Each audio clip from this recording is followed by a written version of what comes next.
Mr. Speaker, this weekend, over 98% of the Canadian Chamber of Commerce voted against these Liberal tax increases. Business leaders across the country have real concerns and real questions. What's the Minister of Finance answer? Well, he ignores them because he thinks they are tax cheats who are milking the system. Why is the Minister of Finance ignoring legitimate concerns from reputable business groups like the Canadian Chamber of Commerce in regards to his tax increases? Honourable Minister of Finance. Well, Mr. Speaker, the short answer is I'm not. What we're trying to do is make sure that our system works. We're showing Canadians that, in fact, it encourages right now wealthy Canadians to incorporate so they can pay a lower tax rate than the middle class. What we're out doing is listening to Canadians, but we're explaining that, frankly, 2% of these corporations hold 80% of the passive investment income. So that is really important for Canadians to know.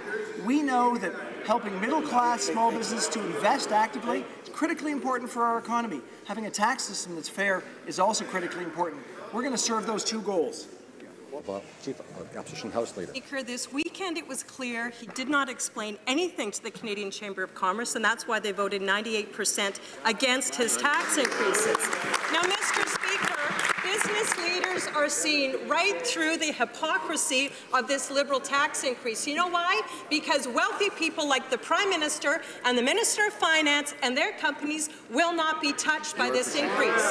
Now, I'm going to give the Minister of Finance another chance. Can he tell this House in what way Morneau will be affected by these tax increases? Just one way. Honourable Minister of Finance. Mr. Speaker, we're trying to get at how the system works, and the way the system works is it encourages wealthy people to incorporate to pay a lower rate of tax than middle-class Canadians. That's not a system that makes sense. We know that what needs to happen is to take a look at the system to make sure that the kinds of things that give wealthy people an advantage that grows as they get wealthier, that we deal with those so all Canadians have an opportunity to be successful. That's what we're working towards, and that will help our system to be fair for the long term.